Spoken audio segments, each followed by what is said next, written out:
They set up a hidden camera for proof. What it recorded changed everything. True ghost evidence. Subscribe if you dare, like if the lights flicker where you are, and comment the moment you hear the whisper. The last thing Nora expected from the new house was the sound of a fork clinking against a plate at 2 a.m. It was tiny, like a metal bird tapping glass, but the kitchen was empty when she checked. She stood in the doorway barefoot, the tiles cold, the air smelling faintly of wet wood. Outside, the cul-de-sac slept under a weak moon. Inside, the fridge hummed like a tired throat clearing itself. Nothing moved. She told herself it was the pipes, the settling, the old house breathing, like the realtor said with a smile. By day, life fit into simple boxes. Nora worked at the clinic. Ben taught history at the middle school. Their 7-year-old Lily practiced spelling on the living room rug with a purple crayon that left gentle bruises of color on the paper. The house was bright and warm and smelled of toast. By night, corners stretched longer than they should. Doorways held extra shadow. The hallway smoke detector chirped once, then went quiet, like it had changed its mind. On the third night, the baby monitor, still plugged in from the old apartment out of habit, pointed at Lily's bed, woke Nora with a dry crackle. She didn't hear words. She heard breathing. Not Lily's soft, sleepy puff. This was slow, patient air moving through someone else's mouth. The sound dragged like a heavy suitcase across the carpet of the speaker. Nora sat up, heart thudding, and nudged Ben. He listened, frowning. The breathing stopped. Then Lily murmured, "Not now," like she was answering a question in a dream. Ben laughed too loud for 2 a.m. "It's interference. Someone's baby monitor in the next street," he said, like the explanation was a blanket he could throw over her fear. In the morning he bought a set of small cameras online, little black buttons with tiny eyes. "Let's just prove it's nothing," he said. He set them in the kitchen, the hall, and Lily's room, with a motion alert that pinged his phone whenever the house thought something moved.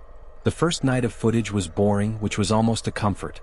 A car headlight slid along the living room wall at 11:18 p.m. The heater clicked on at midnight. At 3:12 a.m., the camera in the kitchen recorded the light over the sink turning itself on, then off, then on again, each time as if a careful hand had pressed the switch. Ben paused the clip and rewound. The switch on the wall stayed down, untouched. "Wiring," he said, but his voice had to work harder. The second night, the hallway camera pinged at 2:41 a.m. A shape passed Lily's door, slow and soft, like a coat someone forgot to hang up had learned to walk. The shape had no face. It had no edges. It was a smear of darker dark, like a shadow in a place where shadows already lived. Ben chased explanations with his teacher brain: compression artifact, pixel noise, a dirty lens. He cleaned the lens. He checked the timestamps. He pretended not to notice how, on the video, Lily's bedroom doorknob turned a fraction of an inch and then stopped, very politely. By the fifth night, Lily was tired at breakfast. "The lady hums," she said, stirring her cereal until the loops sank. "She stands by my dresser and hums like a little song with no words." Nora asked what the lady looked like. Lily shrugged like this was a normal question. "She's quiet. She smells like the basement." They didn't have a finished basement, just a low room of old paint cans, a chest freezer, and a floor drain that coughed sometimes after rain. That evening, rain came. It made the street shiny and folded the sky into one long gray sheet. They tucked Lily in at 8. By 10, the house had settled into its strange silence. They watched the cameras on the TV for small squares in a neat grid. Nothing. Nothing. Nothing. Then, at 11:57 p.m., the motion alert chimed, and all 4 squares shook at once, as if the house had shivered from roof to slab. In Lily's room, the curtain lifted without wind. Something like a fingerprint pressed the fabric from the inside, dragging a soft groove down to the sill. Lily rolled over and, still asleep, whispered, "Please?" In the hallway, the smoke detector flickered its red eye and went blind. In the kitchen, the faucet handle twitched. Ben stood. Nora grabbed his wrist. "Wait," she said. They watched. At 3:12 a.m., the hour the house seemed to prefer, the camera in Lily's room brightened a shade, though the lamp wasn't on. The corner near the dresser blurred, like heat over a road. A tone rose in the monitor, thin, old, like a radio finding a station from far away. A voice slid through the static. Not loud. Not angry. Careful, almost tender. It said Lily's name. The name had weight, as if the speaker had carried it for a long time. Nora's eyes filled without permission. She didn't understand why she wanted to cry. Ben's hand was ice. The camera sharpened again, and on the screen, and only on the screen, the dresser drawer opened 2 inches. Inside, a music box tinkled one broken note. Then everything froze the way a held breath freezes. Downstairs, the basement door clicked. It wasn't a slam. It was a polite hello. Ben and Nora looked at each other, and the sound came again, like a knuckle touching wood in a quiet church. Nora whispered, "We locked that." The camera in the hallway turned its eye toward the stairs on its own, like it wanted to see who was coming up. Ben's breath fogged in the dark hallway as he reached for the basement door. "Like, share, and subscribe," he whispered shakily, "if we make it through this night." The line was a nervous joke, but Nora didn't laugh. The door that was supposed to be locked now hung open by an inch, the wood yawning against its frame. From below came the sound of dripping, slow, steady, rhythmic. The air that crept up from the basement smelled like soil after rain, old iron, and something faintly sweet like rotting fruit. "Maybe it's the sump pump," Ben said, even though their basement didn't have one. He clicked on his phone flashlight. The beam trembled against the steps as they descended. Each wooden plank groaned like it remembered footsteps it hadn't felt in years. At the bottom, the light swept across the concrete floor, stopping at the drain in the middle. It was wet. A small puddle spread from it, but the surface rippled as if something beneath it breathed. Nora stared, barely blinking. Then Ben's phone pinged. He looked down, motion detected in Lily's room. Nora ran. By the time she reached the bedroom, Lily was sitting up, hair tangled, face pale. The curtain fluttered though the window was closed. "Mommy," she said softly. She went downstairs. Nora froze. "Who, baby?" "The lady. She said she's sorry." Nora turned toward the camera's red light above the crib. It blinked once, then turned off. Static filled the monitor on the bedside table. And through the static, a voice hummed the same melody Lily had described, a lullaby made of broken notes. Ben came up behind her, panting. "I think we need to leave," he said. "Now." But outside, the rain had grown thick, hammering the windows, flooding the street. The reflection of the hallway light shimmered on the water climbing the front steps. They gathered their things in silence, the tension so sharp it felt like the air would tear. As Nora packed a bag, she caught something on the TV. One of the camera feeds had come back online. The kitchen view was live again. And there, in the dim light, someone stood by the sink. At first, it looked like a woman wearing a long gray dress, hair hanging wet around her face. But when Nora stepped closer, she realized the figure had no color, just layers of gray shifting like smoke inside the outline of a person. The woman turned her head toward the camera, and though her features were blurred, it felt like she was looking directly at Nora, through the screen, through the walls. Then the feed went black. Nora screamed for Ben. When he ran in, she pointed at the blank TV. She was there, standing right there. Ben didn't argue. He grabbed Lily and his keys. They rushed toward the front door. But as Ben turned the handle, every light in the house flickered and went out. The darkness was total, heavy. Lily clung to her father, whispering, "She's not bad, Daddy. She's just sad." In the pitch black, the hum started again, low, growing, vibrating through the floorboards. The same melody, the same impossible calm. And beneath it came another sound, faint at first, the click of the basement latch closing by itself. They turned. The narrow strip of light from the storm outside caught something wet on the floor, leading from the stairs all the way to Lily's door. Footprints. Small, bare, and fresh. Nora felt her stomach twist. "She's been here," she whispered. Ben followed the trail to the living room. It ended in front of the old piano that came with the house, the one they never played because a few keys were broken.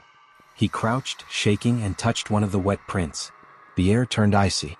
Then, without anyone near it, the piano pressed a single key, one high, trembling note that lingered too long. Nora grabbed Lily and backed away. "Please," she said into the empty air. "Just let us go."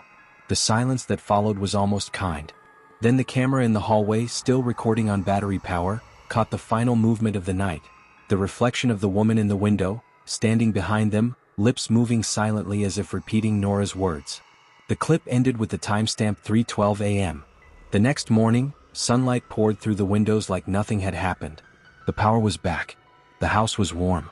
But when Ben opened the basement door again, something new waited at the bottom of the stairs. An old music box, silver, its lid engraved with a single word, Lily. When he wound it, it played the same haunting lullaby they'd heard through the monitor. Nora fell to her knees, trembling. "Ben," she whispered, "I think she was never here to hurt us." Ben looked down at the stairs, his face pale. "Then what does she want?" The music box stopped mid-note. From the drain below, something tapped once, twice like knuckles calling them back down. And the house began to hum. The hum deepened until it felt like the house itself had a heartbeat. Subscribe, Ben whispered, forcing a weak laugh. If anyone ever sees this, subscribe. The joke died before it reached the air. They stood at the top of the basement stairs again. The puddle that used to stop at the drain now spread farther, thin rivulets running across the floor like veins. The air carried a damp chill that bit into their skin. Lily clutched her mother's leg, eyes wide, silent. The music box had stopped moving, but the tune still played, softly from somewhere beneath the concrete. Nora couldn't explain why she felt pulled downward. It wasn't bravery. It was like gravity had changed its mind and decided it wanted her instead. Ben, I think we have to see, she whispered. He shook his head but followed anyway. Every step creaked, each sound a question they didn't want answered. The flashlight beam trembled as they reached the basement floor.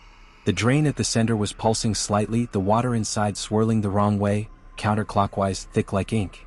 Nora crouched beside it. Something glimmered under the surface, a reflection that wasn't hers. A woman's face, pale, blurred, hair floating as if underwater. The lips moved silently, then formed one word Nora could read clear as daylight: help. The sound that came next wasn't human. It was the groan of metal straining against age, followed by a slow, dragging noise behind them. The old chest freezer. Its lid was trembling. Ben stepped closer, shaking. It's empty, he said, more to himself than to her. He gripped the handle, lifted. The stench hit first. Wet wood. Rust. And then they saw what was inside. Not a body. Not bones. Just objects, small, innocent things that somehow felt worse. A faded ribbon. A porcelain doll's arm. A torn photograph of a little girl standing in front of the same house, decades earlier. The girl's face was circled in ink. And tucked beneath the picture, an envelope. The paper was stained, the edges curled with age. Ben unfolded it, hands shaking. Her name was Lila. She died in this house, 1974. They said she fell into the drain and drowned when the storm flooded the basement. I heard her calling even after we filled it with concrete. God forgive me for sealing her in. The note was signed by a woman named Evelyn Harper, the same name printed faintly on the old deed Ben found when they bought the house. Nora's breath caught. Lila. Lily, she whispered. The names were almost the same. The connection clicked like a lock turning. Suddenly the flashlight flickered. Water splashed at their feet. From the drain, something pale reached upward, a small hand, child-sized, wet and trembling. It pressed against the edge of the hole, fingers curling as if to pull itself free. But it wasn't threatening. It was pleading. Lily stepped forward before her parents could stop her. Her voice was calm. She just wants to go home, Mommy. The little girl knelt beside the drain, touching the ghostly fingers. For a moment the air turned warm. The humming stopped. Then, slowly, the hand dissolved into mist, drifting upward and vanishing into the ceiling like smoke carried by sunlight. The basement lights flicked on by themselves. The puddles began to dry, the air clearing of its heavy scent. The music box on the step wound itself once, playing the lullaby one last time, this time in perfect tune. Days later, the footage from that night became all that was left. Every clip, every camera had recorded the same impossible moment. A faint glow rising through the house, passing down the hall and slipping out through the front door. The timestamp read 3:12 a.m. After that, nothing strange ever happened again. Ben deleted most of the recordings. But one clip refused to erase, the hallway feed. When he tried, the system froze. The image stayed frozen on screen. A faint outline of a little girl at the bottom of the stairs, smiling faintly before fading away. The police found no record of any Lila Harper, but the old newspaper archives told the truth. Child lost in storm, body never recovered. Weeks later, when they finally moved out, Nora walked through each empty room one last time. In Lily's old bedroom, she found a single note left on the window ledge, written in childish handwriting. Thank you for letting me sleep again. No one else had been in the house. That night, as they drove away, Lily looked out the car window and waved. Goodbye, Lila, she whispered. Behind them, the old house stood quiet under the pale moonlight. For the first time, no lights flickered. No humming filled the walls. Just stillness. But the next owners, weeks later, would post something on a local Facebook group. A short clip from their new Ring camera at exactly 3:12 a.m. A soft voice from the front porch whispered through the audio. Is Lily home?